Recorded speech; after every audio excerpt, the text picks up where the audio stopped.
Hello, I'm your host, Peter Komendowski, and welcome to Surviving Bad, where we explore stories of survival, hope, and inspiration. Today, we're talking about mental health, stress, and a little bit about intimacy.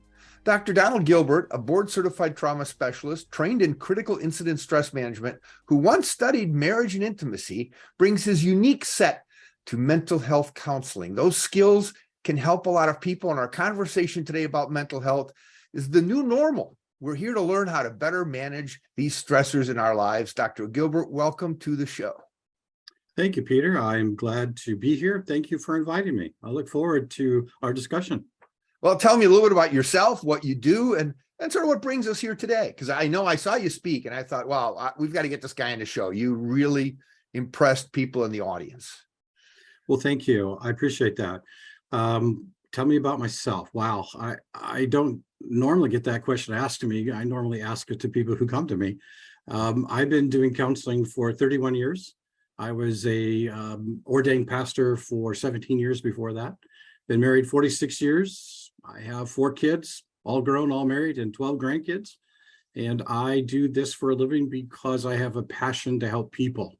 And I went back to school to get my master's and PhD so I could learn how to do this better. And it's been a great journey, and I have loved most everything about it. So in what context do you practice today? I am in private practice. I own New Life Counseling and Dr. Don's coaching and consulting. So I also have a nonprofit called The Upside of Life. My tagline to that, which everybody kind of groans at, is because we have enough downside of life, we need a little bit more upside. And so that's kind of what I do. We try to help people with education through the nonprofit. And then I see people personally. I have 3 offices and 20 some people that work with me and under me. And it sometimes is a challenge to keep up with the demand in private practice. Well, I'm excited about getting to the upside, but let's talk about the downside. What are some of the mental health issues and challenges you face most often? Well, obviously, since COVID, there has been a huge increase in certain demographics, particularly in young children all the way up through high school. There's been a huge increase in the need. And the number one issue that we keep coming across amongst all the other normal things that you would consider, drugs, alcohol, things like that, but, parent conflict. But anxiety has become the number one issue, whether it's an adult or a teenager or children that are coming to us. Since COVID, the anxiety issues and the depression issues that come with that are, let's just say, we've probably seen a 60 to 70% increase in that. And so that's kind of what we do. We see kids and parents and families and adolescents. I typically see just adults and marriages. That's kind of my forte. And that I kind of focus on those 2 things. We look at kids and when they're coming to you, are they a bit of a litmus test for, let me call them dysfunctions, even though it may be mental health issues for the family? Or are they aberrations? Can the kids be suffering from mental health while the family unit is sort of all good? Kids can suffer, anybody can suffer from mental health issues. Obviously, there's certain genetic traits that do predispose people to certain things like anxiety, depression can run in family systems, and they don't always go from generation to generation. Sometimes they can skip. So that you can have dysfunction with even a very healthy, functional family, if you will. The definition of dysfunction is, for me, is I tell people all the time, is we don't function as intended. And so this means there's something that's not quite healthy or doesn't really give us the kinds of things that we want out of life. And so we learn dysfunctions. Sometimes we learn from parents. Sometimes, for me, I learned them from peers at school and being around other people outside the home. I picked up probably more things from there than I did from my own family, probably in my early teens, for sure. So I think you can do both. But what I'm finding at this particular point is there's a lot of dysfunction caused by some of the cultural issues that have impacted us in the last 3 years. And by cultural issues, are you talking about pandemic specifically, or what other issues might there be? Well, I think there's, social issues. You can look at the Black Lives Matter, you can look at racism, you can look at certain biases, you can look at the LGBTQ community. I mean, there's all kinds of issues out there. You can look at the fact that this particular generation kind of grew up with a smartphone in their hand. And so now you have 24/7, you can see all kinds of things from TikTok to, whatever app they're using. So they have so much more information going their way. So it's those kinds of things. And it just depends on the child. It depends on the family system, depends on their cultural background, where they live, those kinds of things, depending on what issues that they're probably interested in, or issues that they're probably involved in that may be causing them anxiety. I think there's a lot of bullying that takes place on social media these days that, probably we didn't see. I know I didn't see when I was growing up. Of course, computers didn't exist when I was growing up. So if that's any indication, but this is an issue that I think is predominant in our social culture, particularly this age group of the 20-somethings and younger. Wow, that's very interesting. We're going to take a short break. We come back. We're going to continue our conversation with Dr. Donald Gilbert. Stay tuned. You don't want to miss this.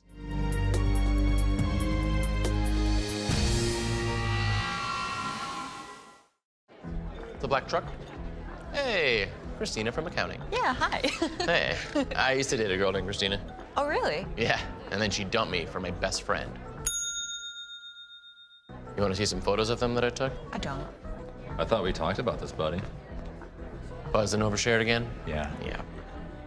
I'm gonna call a car. That's a smart idea. So yeah, I know, that's why I did it. Hey, you're gonna get back to the top of the mountain.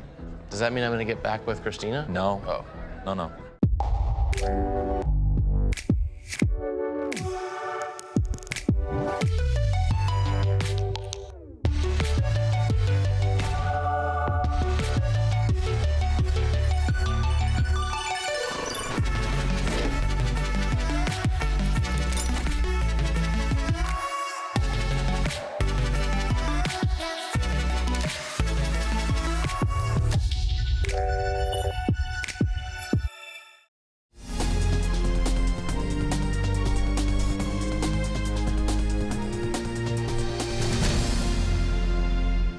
Welcome back to Surviving Bad. I'm your host, Peter Komendowski, and we're here with Dr. Donald Gilbert. And the topic happens to be the brain, the center of attention when it comes to our relationships and with the people around us. But there are some concerns that I've heard that with all of this new information, the excessive amount of information that our youth are loaded with through virtual experiences and everything else, that may put a lot of pressure on their emotional development. What is your opinion on that? Well, I think it's not just their emotional development, but I think it's their ability to have healthy relationships as a result.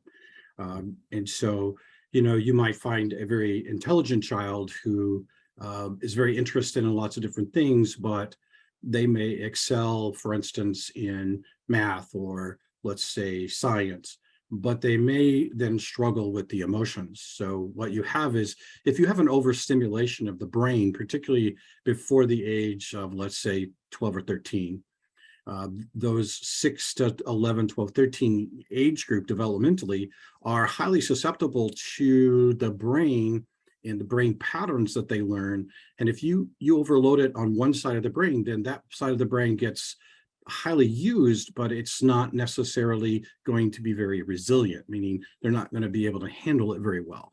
So with all of the information, with all the stimulation, an article that I read not too long ago said that they're down to probably 7 to 8 seconds, where in my generation, they might have said, oh, I don't know, maybe 4 or 5 minutes.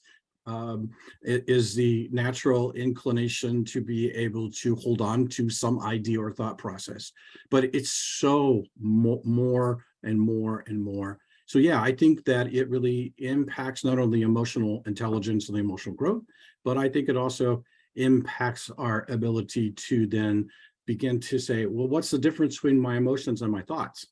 So how do we decipher what's an emotion, what's a thought, and how do we, in some kind of healthy, resilient fashion, work through that? You know what, fascinating. You bring the thought, even just yesterday after church, we're having coffee with a group of people. There was a couple married over 40 years.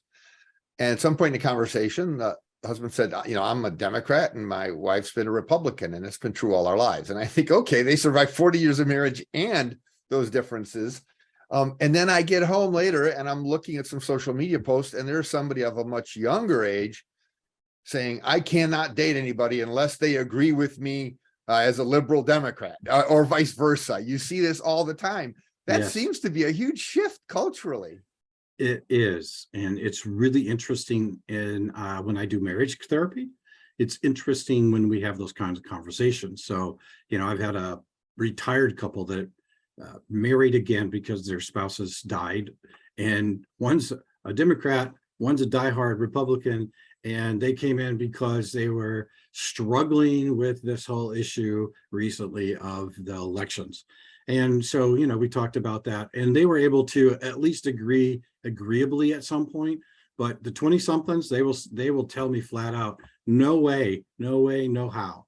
It's really kind of an interesting division. I'm just reading a new book called the new Diversity, and it's the diversity through cultures. This is the first time in the history of the United States that we've had 7 different generations alive at the same time. Now, one of them, the oldest one, is there's not too many of them left, but they're talking about the new diversity and the differences that are coming up because of the differences of the division and the divisiveness due to our cultural differences based upon our generations. That's a fascinating book. I'm only a part way through it, but it's really fascinating to see the different motivation, the different idea, the different attitude, the way they look at politics, etc. So they talk about the 20-something generation as a generation of smorgasbord. They want all the choices they possibly can have, and they want all of them. And they're going to choose what they do. They're going to choose who they follow. They're going to choose. So choice and the smorgasbord, don't tell me because you're controlling me, kind of thing. So yes, they're much more susceptible to say, no way, no how. If you're different than I am, I'm not marrying you. Can't do it. Can't get along. Yeah, there's a fascinating thing. I also was reading an article on the fact that what's replaced in social media versus the news and other outward expressions of information over the years, what's replaced truth is familiarity. That people will quickly sacrifice truth for the comfort of familiarity. Well, I think that's an instinctual aspect of the result of all the anxiety and all of the stimulation, overstimulation that we were talking about earlier, which actually causes people to struggle with that. So I'm going to stick with what I'm familiar with because, what I know is better than what I don't know. Because again, there's a lot of people who voted probably this year because of the anxiety issue rather than and stayed with what was familiar, which of course, as you look at some of the results and the pundits out there, it's kind of interesting to look at that. But this I think you hit on something really real. If you are familiar with it, you're comfortable with it, you don't want to go do something that is going to be maybe worse, because they have what I call this whole idea of what ifs, right? This is where the anxiety comes from. And so, well, what if I make a bad choice? What if they're worse than what I have? And so we'll stick with what we know until it's too painful, and the pain of choosing to do something different is less than the pain of staying where you're at. Well, and that leads us to a break, but also to the idea that we need to talk about emerging trends in brain health and some of the issues you deal with specifically. We'll see you all after the break. You don't want to miss this.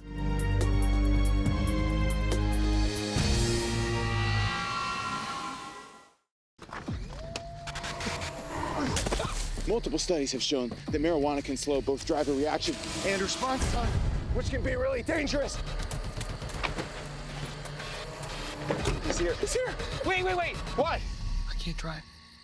Why? My. Oh.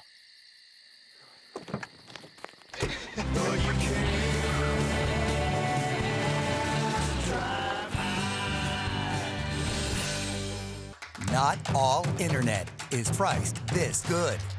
Switch to Extreme and go super fast for as low as $19.99 a month for a year. Oh yeah, hook up your home with powerful Wi-Fi, 99.99% reliability, and speeds that are FCC proven to be faster than advertised. Not all internet is priced this good. Switch today and get speeds starting at 100 meg for as low as $19.99 a month for a year. Call 844-EXTREME2 for details.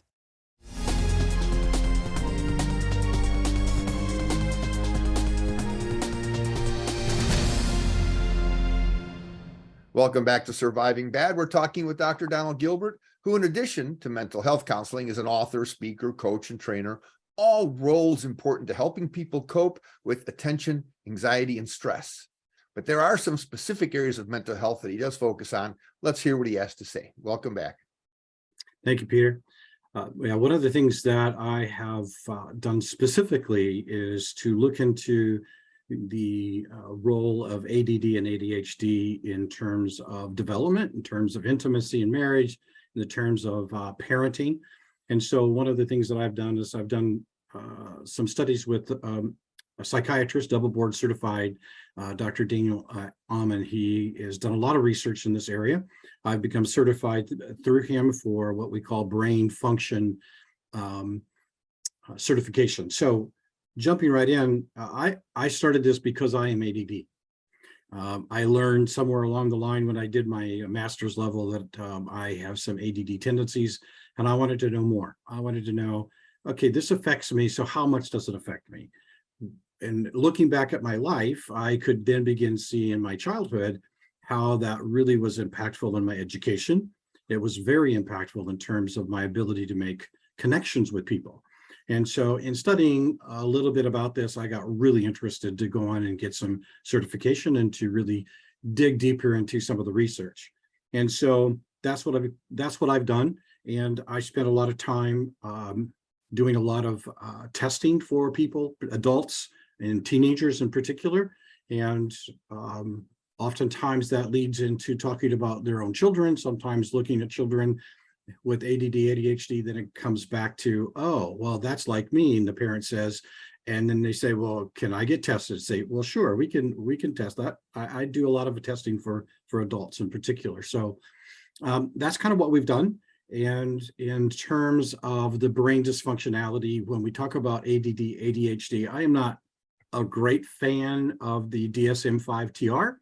I think in the last couple of revisions of the DSM, which is the diagnostic manual for those of us who have to file for insurance, we have to have this diagnosis so we can get paid by the insurance companies. So that's what the DSM is all about. And it's put together by a lot of really smart people, probably smarter than me.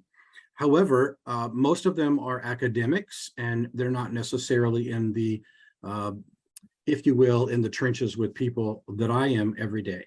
And so when we start talking about this, it's very interesting to help parents and children and adolescents to really begin to understand what ADD, ADHD is. So the basic is this: it's a brain processing dysfunction. It means that your brain doesn't process information in what we would call the neurotypical fashion. Some people might call that neural normal. I kind of hesitate to use the word normal because none of us are really normal. We're all unique. And so even if you have ADD or ADHD, we're not all the same, just like nobody is the same. So we have to look at what are the specific functionalities, what are the specific symptoms, and how can we help? Sometimes it's medication, sometimes it's not. So there are some very basic things that you have to have if you're going to be considered, let's say, having ADD. There are 3 specific things, and we can talk about these in a more deeper fashion: distractibility, focus and concentration, and organization. So those are the 3 essentials to being diagnosed with ADD, which is attention deficit disorder. Now, a question I have, and I'd like you to talk more about these 3 issues, is you mentioned adults. Now, is this an adult onset issue, or is this something that they've had all their lives and have coped with, and now it's this great unraveling of a lifetime of dealing with it? It is probably 99% of the time due to genetic predisposition that they have gotten genetically. Now, obviously, there are drugs and alcohol and some other things that could actually create some of the same phenomenon, but that really becomes a medical issue due to addiction and what addiction can do to the brain. It also doesn't really include people who have traumatic brain injury, which Dr. Amen has studied a great deal of football players and soccer players who are professionals. So there's a small percentage of people who have ADD, ADHD symptoms because of brain injury, brain traumatic injury. So, concussion syndrome and all those things that the professional sports talk about, even in high school, which is really important. I just had a couple come in to say that their son who was in 6th grade was in football and he had a concussion. And, 2 days later, he had blurred vision and he had headaches and throwing up. And so I looked at them and said, well, that's concussions. And they said, well, tell me more. And so we had a great discussion about that. So basically, my advice to them is take him out, take him to the doctor and make sure that the brain gets healed before he does anything else. So those are the kinds of things that we look at, right? What affects the brain.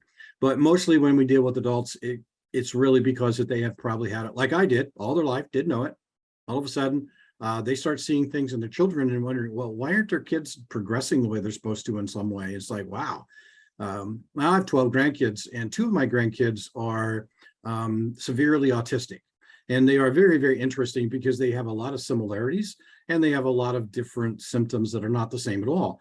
But one of the things that we can see in both of my 2 grandsons is they're highly mathematically inclined and scientific.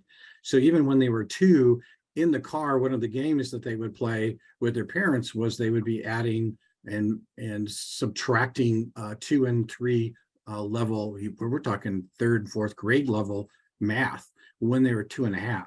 So those are some of the symptoms of that. Oh, well, man, that's something else. So my oldest grandson is in 6th grade. Last year, he was taking pre-algebra. This year, he's taking algebra. 2 years in advance mathematically. So we call that hyperlexia, but that means that there's a hardwire in a particular part of the brain that makes that happen. So understanding that these particular essential issues, distractibility, focus, concentration, organization, and there are a lot of symptomologies. So if you have any questions about that, then I would suggest that you go to somebody who might be able to help you to figure out what that looks like and what you can do about it. All righty, we're going to take a short break and we're going to ask Dr. Gilbert to share some final comments, insights, and inspiration. You don't want to miss this. See you all after the break.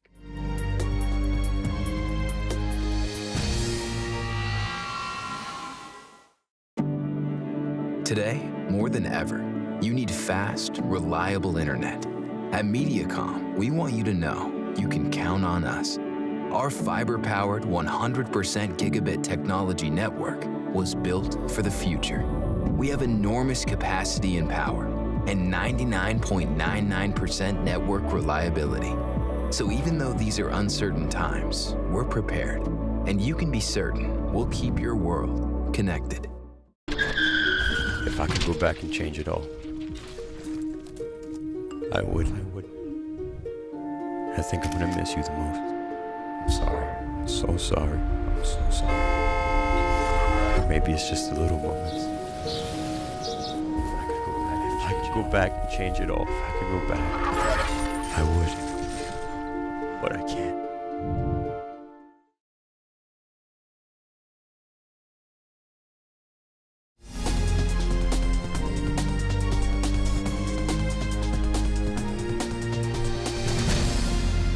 Welcome back. Today on Surviving Bad, we're talking about attention, anxiety, stress, intimacy, and mental health.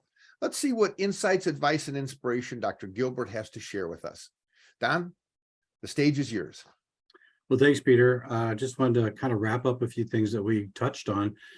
First off, the reality is that sometimes as adults or even as teenagers, if you don't know you don't have ADD or ADHD, and you find certain things that are, let's say, anomalies, not necessarily like everyone else, we can tend to self-medicate, which goes into the possibility of drugs and alcohol. So that's one of the symptoms that sometimes we see and we talk about. There's a lot of people, I think the research tells us a lot of people in prison today who've been undiagnosed and self-medicated, which obviously lands them into making bad decisions and ended up in prison. So there's a lot of that. And it could be that there are certain biases towards certain cultures that lends itself towards that. But that'd be one thing. Distractibility is a big issue with ADD and ADHD, focus and concentration, and organization. Now, interesting thing about organization is that could be disorganized internally as much as it is externally. Just because you have your house or your office is pretty neat and clean doesn't mean that necessarily you have the lack of disorganization or the lack of disorganization in your life. It could be just internal in your thinking or how you organize thoughts and how your brain functions. So sometimes we say that the brain could be hyperactive in the sense that it's racing all the time. Racing thoughts can't calm it down. But are you saying that if the office is a mess, though, we need to be concerned? Sometimes, yes. Really? Okay. Okay. I've seen a lot of attorneys who have really, really messy offices. I would really like to sit down and talk to some of those attorneys and see, well, what's really going on in your life here? But anyway, there are some 3 essentials. I want to get this in. There are 3 essentials to good brain health that don't really cost you a lot. It's not like getting a diagnosis or getting medication. There's 3 really simple things that sometimes are the hardest for us to be self-disciplined in. One is making sure that you get adequate, good sleep. I have caught a couple of people that have gone through my testing that I've said, ooh, you need to get a sleep study. And they went and got a sleep study and say, oh, they have sleep apnea. Well, there you go. That could make your ADD and ADHD worse. Or you may just end up thinking you have ADD and you really just aren't getting sleep. You need to exercise. If you have ADD or ADHD, you have to exercise. That could be from just walking, moderate pace walking for 20 minutes, or it could be if you have hyperactive brain, you might want to do a little more intense exercise. And then the last is diet. If you have ADD or ADHD, simple carbs are not your friend. Sugar is not your friend. Alcohol is not your friend. It is sugar alcohol. It is not good. It causes an immune system response in your system, which causes inflammation in the brain. That is not healthy for your brain. Doesn't make it work very well. So, we didn't even get into the subtypes. Sometime maybe you and I can talk a little bit more specifically about the different types of ADD and actually different parts of the brain. So, hey, Peter, I really have appreciated talking to you and sharing. Any last question you have for me? No, I think we're going to end it right here because I think we might be doing a little bit more on this topic because it's fascinating and important. So thank you all for watching us today. Check out our website, ahealthyiowa.org, and keep your eye on MediaCom MC22 for our next episode of Surviving Bad, where we explore stories of survival, hope, and inspiration on MediaCom MC22, your local programming leader.